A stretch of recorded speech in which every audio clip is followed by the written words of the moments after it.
하나님의 말씀을 봉독하겠습니다. 사사기 4장 4절에서 16절까지의 말씀입니다. 구약성경 365면에 있습니다. 사사기 4장 4절에서 16절까지의 말씀을 봉독하겠습니다. 그때 랍비돗의 아내 여선지자 드보라가 이스라엘의 사사가 되었는데, 그는 에브라임 산지 라마와 베델 사이 드보라의 종려나무 아래에 거주하였고, 이스라엘 자손은 그에게 나아가 재판을 받더라. 드보라가 사람을 보내어 아비노함의 아들 바락을 납달리 게데스에서 불러다가 그에게 이르되, 이스라엘의 하나님 여호와께서 이같이 명령하지 아니하셨느냐? 너는 납달리 자손과 스불론 자손 10,000명을 거느리고 다볼산으로 가라. 내가 야빈의 군대 장관 시스라와 그의 병거들과 그의 무리를 기손강으로 이끌어 내게 이르게 하고 그를 내 손에 넘겨주리라 하셨느니라. 바락이 그에게 이르되, 만일 당신이 나와 함께 가면 내가 가려니와 만일 당신이 나와 함께 가지 아니하면 나도 가지 아니하겠노라 하니, 이르되 내가 반드시 너와 함께 가리라. 그러나 내가 이번에 가는 길에서는 영광을 얻지 못하리니 이는 여호와께서 시스라를 여인의 손에 파실 것임이니라 하고, 드보라가 일어나 바락과 함께 게데스로 가니라.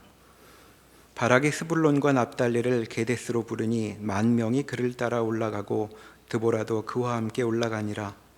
모세의 장인 호밥의 자손 중 겐사람 헤벨이 자기 족속을 떠나 게데스에 가까운 사하나님 상수리 나무 곁에 이르러 장막을 쳤더라.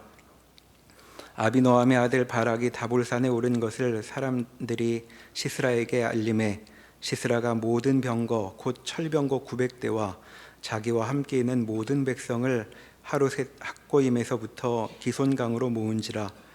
드보라가 바락에게 이르되, 일어나라. 이는 여호와께서 시스라를 내 손에 넘겨주신 날이라. 여호와께서 너의 앞서 나가지 아니하시느냐 하는지라. 이에 바락이 10,000명을 거느리고 다볼산에서 내려가니 여호와께서 바락 앞에서 시스라와 그의 모든 병거와 그의 온 군대를 칼날로 혼란에 빠지게 하심에 시스라가 병거에서 내려 걸어서 도망한지라.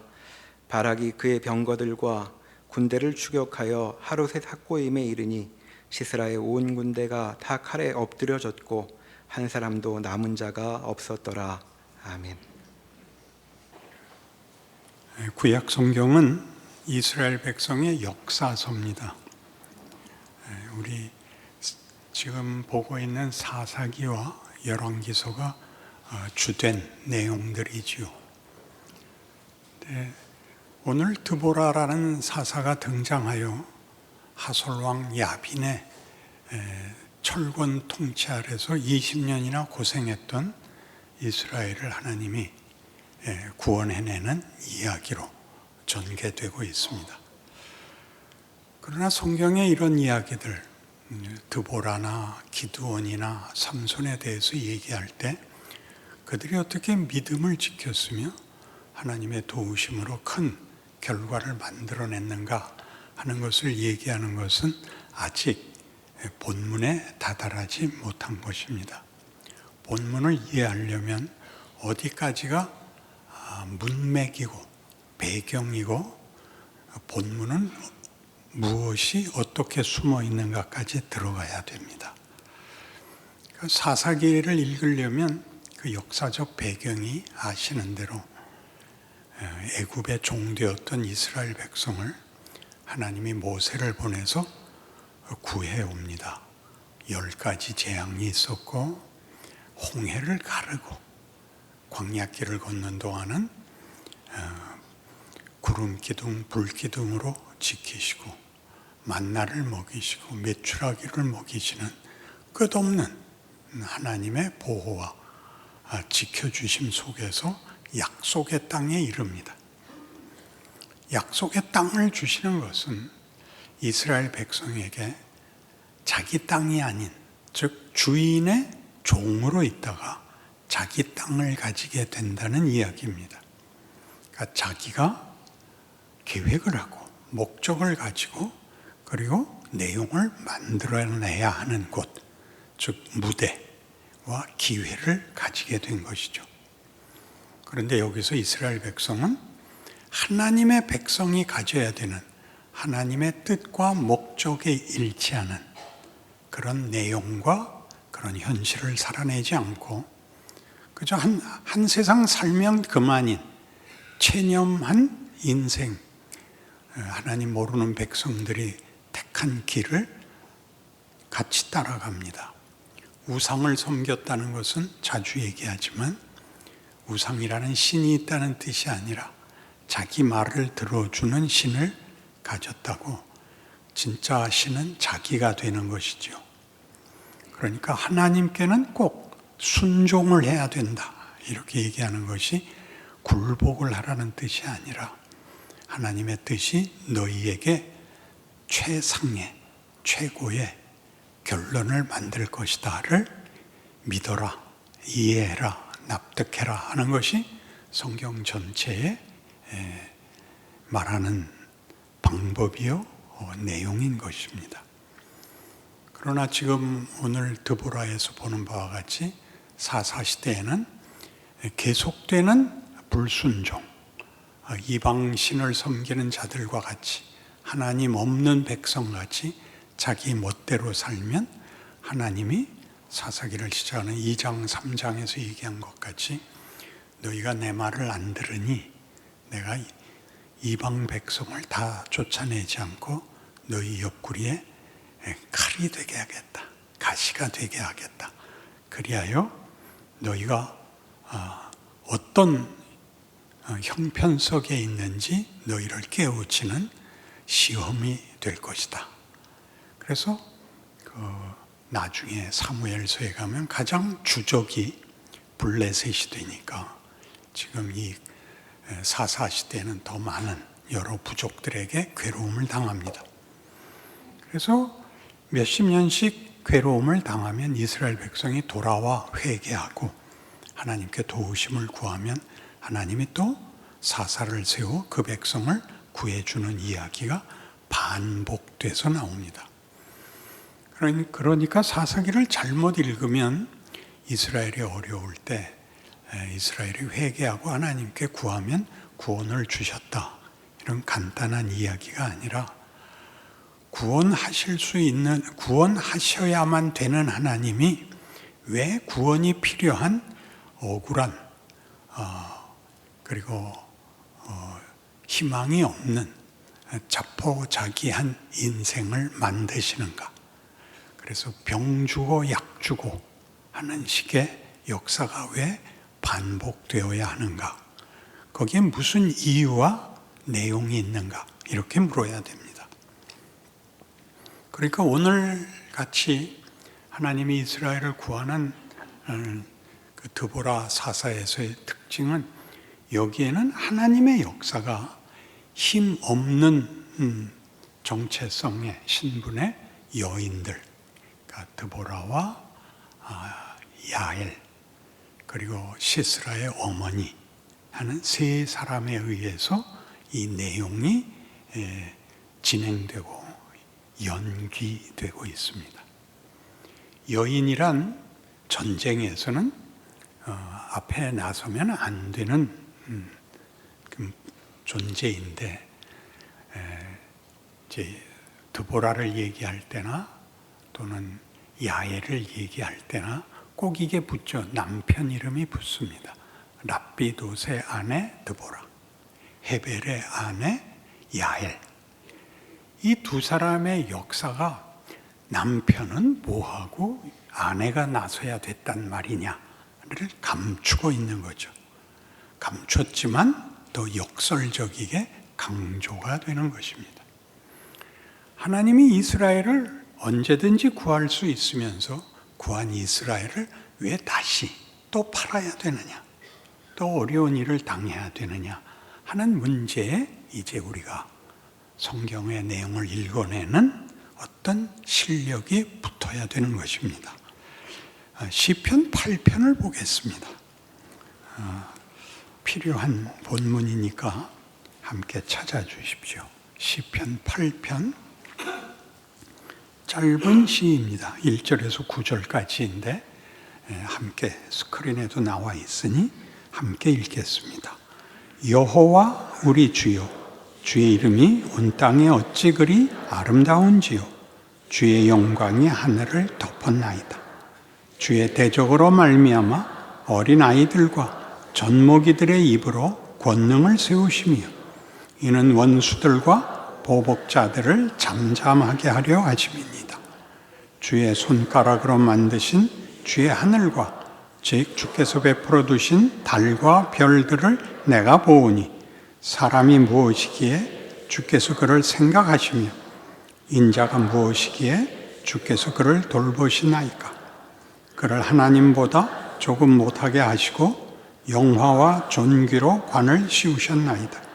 주의 손으로 만드신 것을 다스리게 하시고 만물을 그의 발 아래 두셨으니 곧 모든 소와 양과 들짐승이며 공중의 새와 바다의 물고기와 바닷길에 다니는 것이니이다. 여호와 우리 주여, 주의 이름이 온 땅에 어찌 그리 아름다운지요. 그러니까 여기서 주인공은 누굽니까? 어린아이와 젖먹이입니까? 하나님의 특별한 대접을 받는 인간들입니까? 하나님입니까? 네, 하나님입니다. 여기는 이 존재가 너무 차이가 나서 하나님이 주인공이라고 얘기를 안 할 수가 없습니다. 그러나 이 이야기 속에는 주의 대적을 물리친 이야기가 주된 내용인데 그것으로 인하여 하나님이 영광을 받으십니다. 근데 주의 대적은 어떻게 물리치냐면 어린아이와 젖먹이의 입으로 그들을 물리칩니다. 오늘 드보라 얘기에 굉장히 비슷하지요. 이스라엘을 구하는데 상대방은 그 군대 장관 시스라가 데리고 나온 군대의 그 크기가 철병거만 900대입니다. 그러니까 보병은 그 적어도 100배는 되는 것이니까 굉장한 것이죠. 이스라엘은 몇 명? 10,000명. 그리고 그 군대 장관은 바락인데 바락은 잘 읽으셔야지 발악이 되지 말고 바락인데 정말 발악을 합니다. 누구에게? 드보라에게. 난 못합니다. 난 못 갑니다. 당신이 안 가면 난 못 갑니다. 라는 쫄장부가 그들을 데리고 나가서 왜 이기냐면 하나님이 앞장서셔서 바락 앞에 여호와가 함께하여 적들을 물리쳐 진멸합니다. 그러나 마지막 가장 중요한 시스라를 죽이는 이는 도망가던 시스라가 그 야빈과 가까운 그 관계를 맺고 있는 헤벨의 집에 피난으로 들어가서 그 부인에게 자기를 숨겨달라 그러고 그 아내가 마음 놓고 주무시라고 해놓고 잠이 들자 말뚝을 가져와서 관자놀이에 놓고 망치로 박아서 굉장하죠. 우리 그 빙수 먹을 때 얼음 깨듯이 그렇게 꿰뚫어 땅에 박아버리고 맙니다. 그러니까 여인들이, 그러니까 이 시편 8편으로 얘기하면 젖먹이와 어린아이의 입으로 대적들을 물리치시고 가장 중요한 것은 우리 편, 인간이 무엇이길래 이 모든 우주와 역사를 동원하여 하나님께서 관심과 그리고 목적과 모든 집념을 불태우십니까? 이렇게 되는 겁니다. 그러니까 적을 물리치면 평화가 오는 보상이 아니라 적을 물리친 것은 아주 사소한 일이고 뭐에 비해서 이제부터 하려는 일. 적을 물리친 게 다가 아니라 나를 기르는 일, 나를 만드는 일이 적을 물리친 것은 이렇게 어린아이와 젖먹이의 입으로 쫓을 수 있고 우리를 만드는 일은 지금까지의 역사와 우리 인생에서 부닥치는 모든 저 깊은 고통과 갈등과 해결할 길 없는 모든 문제들 가지고 하나님이 일을 하신다는 거죠. 내가 이 문제를 어떻게 해결하며 나라는 정체성을 무엇으로 확인하며 나라는 존재의 만족과 평화는 어떻게 얻는가라고 여러분 실존적 고난에만 머물러 있지 말고 이 하나를 기르기 위하여 하나님이 얼마나 큰 무대와 얼마나 큰 다른 엑스트라들을 동원했는가를 봐라 그런 거죠. 해와 달과 별과 온 우주와 역사와, 그러니까 여러분이 아는 역사 기껏 누구 있습니까? 이름 있는 사람, 알렉산더 그런 정도죠. 히틀러, 구약 역사로 가면 모세, 엘리야, 누구를 동원해도 좋습니다. 그들이 다 나라는 한 존재를 위해서 엑스트라로 서 있는 겁니다. 그렇게 나를 만들고 있습니다. 그러니까 왜 이방으로 하여금 우리를 치게 하느냐? 우리를 치러 온 대적을 물리치는 것은 이렇게 간단한 일이지만 너희에게 가진 목적과 영광은 비교할 수 없는 것이다 를 이스라엘에게 약속했고, 그것을 법조문으로 만든 것은 율법인데, 하나님이 우리에게 만들려고 하는 것은 우리가 커야 되는 문제니까 내가 알아먹지 못하면 반복할 수밖에 없다. 그게 구약이죠. 구약은 실패로 끝났다. 그렇게 간단한 문제가 아니라 이를 기르기 위하여 끝없는 채찍질과 또 필요하다면 주께서 직접 피 흘려 우리를 씻으시는 일까지를 다 동원하여 여기까지 왔다 라고 얘기하는 것이 성경이 하고픈 이야기인 것입니다. 그러니 여러분이 예수를 믿으면 걱정 근심이 없어지는 게 문제가 아니라 내가 어떤 존재, 나라는 존재의 정체성과 신분과 지위와 운명에 대하여 여러분이 만족스러운 정도를 넘어서 하나님이 만족하실 때까지 가야 되니까 우리는 중간에 꼭 물어보죠. 언제 이 공부가 끝나냐고요. 죽으면 끝난다 그러시는 거죠. 그러면 일찍 죽겠습니다. 못 죽는다. 약 먹고 죽겠습니다. 목만 아프다. 이게 현실입니다. 그래서 여러분 로마서 8장에 오시면 여기도 찾아보셔야 됩니다.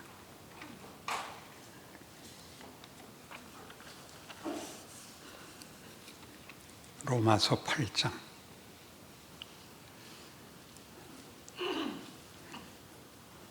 12절부터 봅니다. 그러므로 형제들아 우리가 빚진 자로 돼 육신에게 져서 육신대로 살 것이 아니니라. 너희가 육신대로 살면 반드시 죽을 것이로되 영으로서 몸의 행실을 죽이면 살리니 무릇 하나님의 영으로 인도함을 받는 사람은 곧 하나님의 아들이라. 너희는 다시 무서워하는 종의 영을 받지 아니하고 양자의 영을 받았으므로 우리가 아빠 아버지라고 부르짖느니라.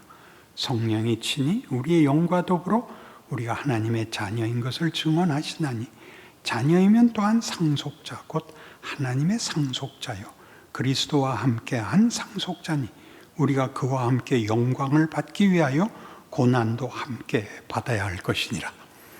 기도의 응답은 여러분 고민할 게 없어지는 데가 아니라 고민이 무엇을 만들어내기 위하여 주어진 조건이냐 하는 것을 알아야 되는 것입니다. 그것은 이것과 똑같죠. 공부는 열심히 해야 되고 끈기 있게 해야 됩니다. 왜요? 자기가 한 것만큼 크니까요. 그러니까 책상을 정리하고 밤을 새도 공부는 하지 않고 있으면 밤을 샜다는 뜻은 밤새 공부를 했다를 내용으로 갖고 있어야 되는데 밤만 샜단 말이죠. 커피만 12잔 먹고. 그러니 우리 인생에서 고민을 제거해 주십시오는 기독교가 약속한 결론이 아닙니다. 너를 고단하게 만드는 것은 네가 원하는 경쟁에서의 승리를 주겠다는 뜻이 아니다. 그것은 언제든지 어린애라도 할 수 있다.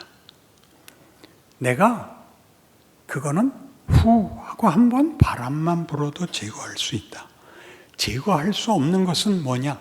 너를 만들어야 되는 과정이다.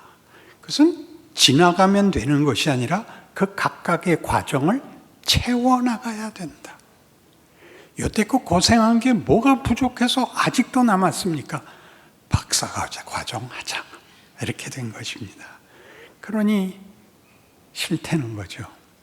등록금을 더블로 낼 테니까 그 기간을 줄여주십시오. 이런 걸 합의할 수는 없지 않습니까?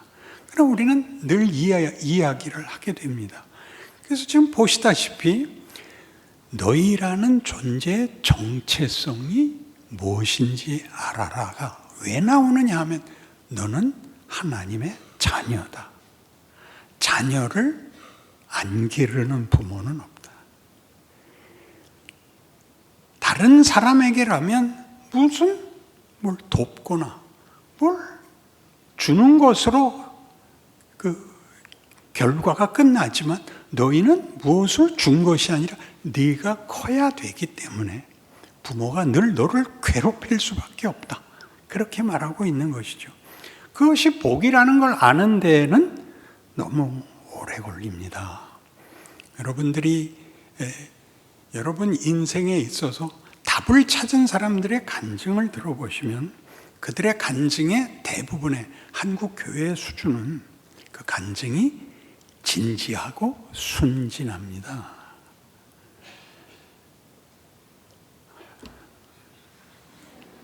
약간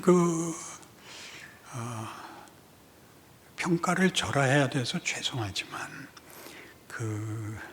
기쁘고 감동이 있고 그러면 안 됩니다. 막 안타깝고 막 아슬아슬해야 정상입니다. 그것을 넘어서기 전에는 안 되니까. 넘어서면 그거보다 큰 게 오죠. 상급 학교로 진학을 해야 됩니다.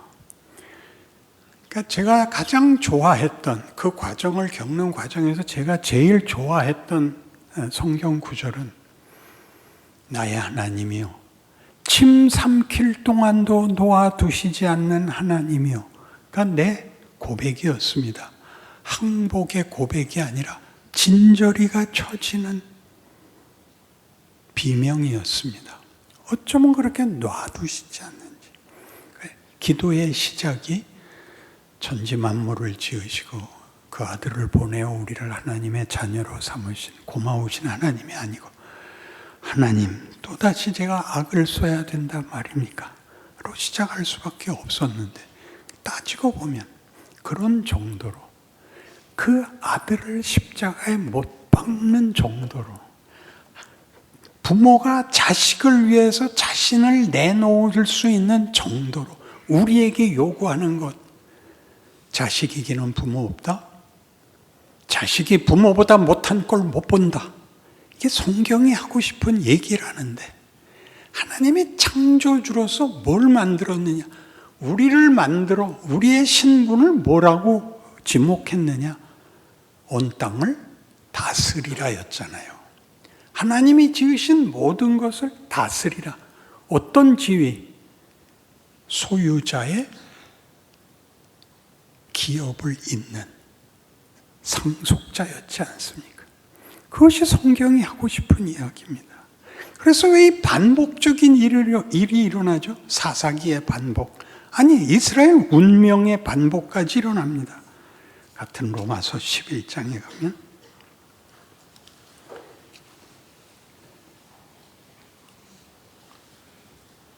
25절 형제들아 너희가 스스로 지혜 있다 하면서 이 신비를 너희가 모르기를 내가 원하지 아니하노니 이 신비는 이방인의 충만한 수가 들어오기까지 이스라엘의 더러는 우둔하게 된 것이라. 그리하여 온 이스라엘이 구원을 받으리라. 기록된 바 구원자가 시온에서 오사 야곱에게서 경건하지 않은 것을 돌이키시겠고 내가 그들의 죄를 없이 할 때 그들에게 이루어질 내 언약이 이것이라. 함과 같으니라. 복음으로 하면 그들이 너희로 말미암아 원수된 자요, 택하심으로 하면 조상들로 말미암아 사랑을 입은 자라. 하나님의 은사와 부르심에는 후회하심이 없느니라. 너희가 전에는 하나님께 순종하지 아니하더니 이스라엘이 순종하지 아니함으로 이제 긍휼을 입었는지라. 이와 같이 이 사람들이 순종하지 아니하니 이는 너희에게 베푸시는 긍휼로 이제 그들도 긍휼을 얻게 하려 하심이라. 하나님이 모든 사람을 순종하지 아니하는 가운데 가두어 두심은 모든 사람에게 긍휼을 베풀려 하심이로다. 순종하지 아니하는데 가두어 둔다. 순종하지 않고 어디로 갔다고요? 자기 주장대로 갔다고요. 자기 주장대로 가면, 하나님이 하자고 하는 길 아닌 길을 가면 불순종이 되는 거죠. 그러면 우리에게는 순종했다, 불순종했다가 하나의 윤리와 도덕으로서 작용을 해서 난 순종했어, 난 순종하지 않았어, 이렇게 비교가 되는데, 그게 아니라 하나님이 하자는 걸 하지 않고 자기가 만들려는 걸 갖기 때문에 무슨 꼴을 봤냐? 우리의 한계를 봤다는 거죠. 이 길로 가는 걸 왜 놔뒀냐?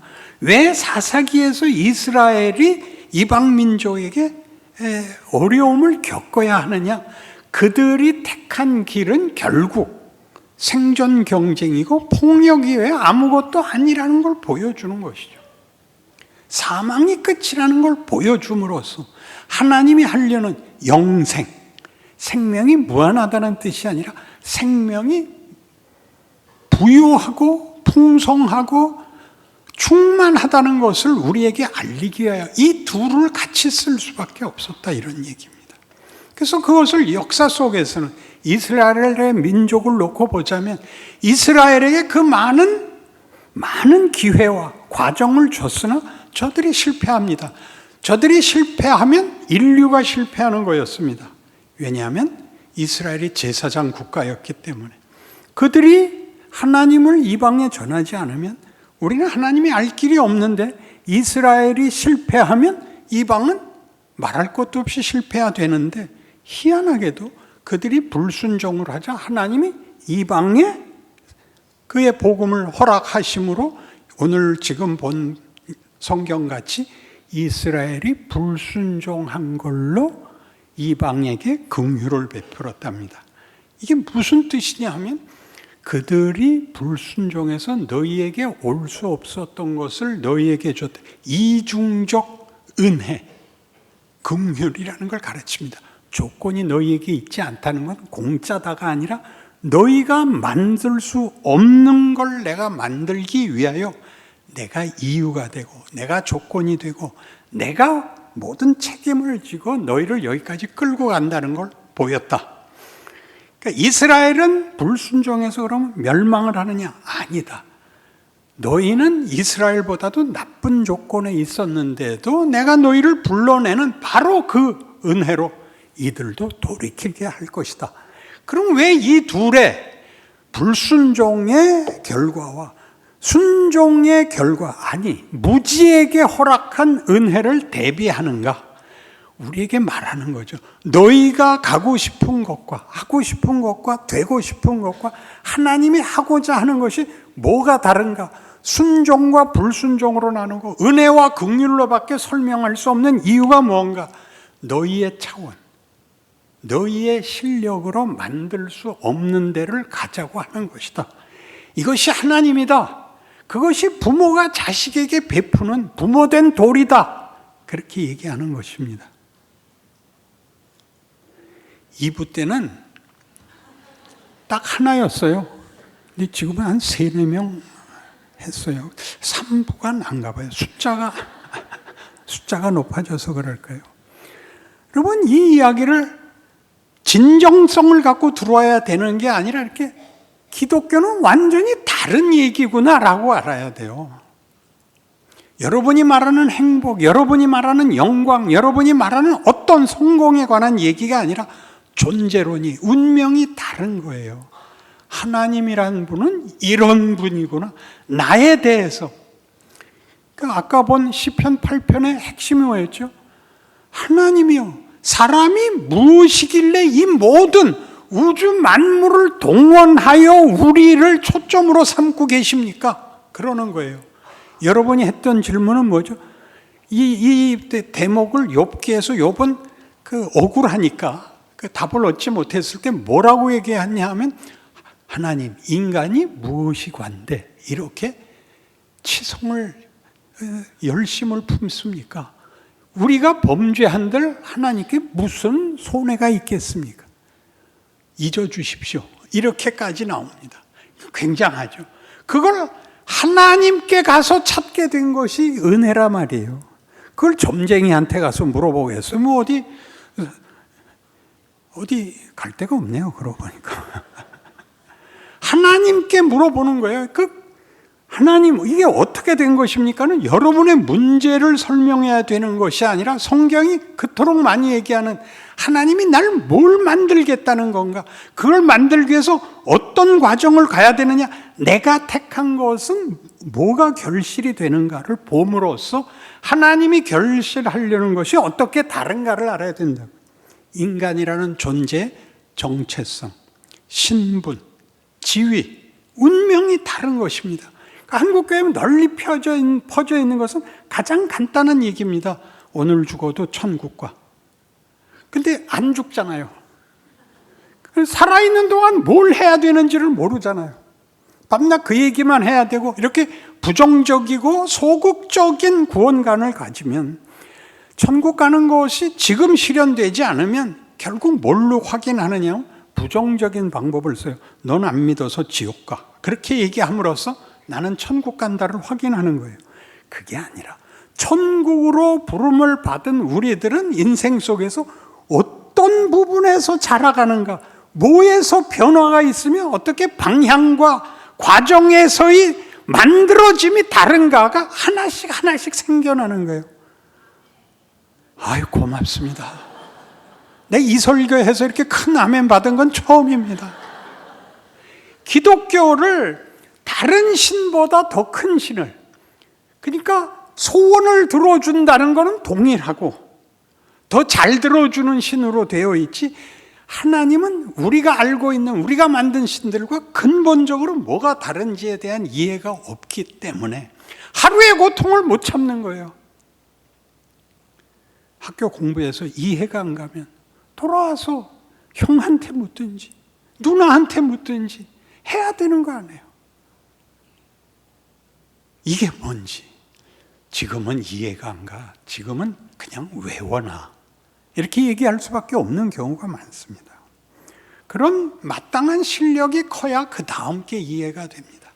한꺼번에 여러분은 운명만 요구하고 있죠. 그 운명은 영광의 자리입니다. 그 과정은 그러니까 힘듭니다. 그러나 진지한 것입니다. 성경이 이 얘기를 하고 싶어서 이렇게 우리를 고생시키죠. 뭐라고까지 얘기하느냐 하면, 우리가 구하는 길은 결론이 사망이거든요. 하나님이 없으면 사망입니다. 인간이라는 존재의 근거도 하나님이고, 내용도 하나님이고, 그리고 운명도 하나님입니다. 왜냐하면 하나님이 우리를 사랑하시고, 사랑은 상대가 있어야 됩니다. 사랑은 주기만 하지 않습니다. 받아야 됩니다. 상호 관계의 최선의 자리입니다. 하나님이 우리를 사랑하시고 우리를 뭘 만들겠다? 우리로 기꺼이 하나님을 사랑하게 만들겠다입니다. 그 전에 뭐 양보하시고 뭐 다른 거 원치 않고 저 건강하게 살다가 흉안 당하고 죽게 해주세요. 이렇게 얘기하면 죽여버려야 됩니다.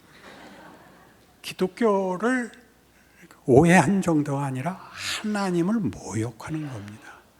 그러니 여러분, 하나님이 우리를 만들기 위해서 얼마나 말이 안 되는 일을 이스라엘에게서 했어야 됐고, 신약시대 2000년도 지금까지 그랬어야 됐는가를 생각하십시오. 그래서 지금 로마서 11장 33절부터 이렇게 말이 안 되는 찬송이 나옵니다. 볼까요? 깊도다 하나님의 지혜와 지식의 풍성함이요 그의 판단은 헤아리지 못할 것이며 그의 길은 찾지 못할 것이로다. 누가 주의 마음을 알았느냐? 누가 그의 모사가 되었느냐? 누가 주께 먼저 드려서 갚으심을 받겠느냐? 이는 만물이 주에게서 나오고 주로 말미암고 주에게로 돌아갑니다. 그에게 영광이 세세에 있을지어다. 아멘. 이런 분이 하나님입니다. 여러분과 제가 얻게 된 지위고 운명이고 현실이며, 현실에서 우리가 살아볼 수 있는 진실입니다. 여러분 하나가 있으므로 여러분이 있는 그 자리에 주께서 함께하사 모든 어두움을 빛으로 비추고 모든 못난 것들 앞에 소망이 되고 기적이 된다는 사실을 기억하고 여러분의 현실을 기쁨으로 살아내시는 주의 은혜를 입은 충성된 종들이 되시기를 바랍니다. 기도하십시다. 하나님 아버지, 우리의 못난 것을 고백합니다. 징징거리는 것이 아니라 힘써 따르겠노라 결심합니다. 붙들어 주옵소서. 더 많이 때려주시고 구중해 주시옵소서. 영광의 자리로 하나님의 찬송의 영광이 되기까지 충성과 인내와 그리고 모든 것을 바치는 고백을 받아 주옵소서. 예수님 이름으로 기도합니다.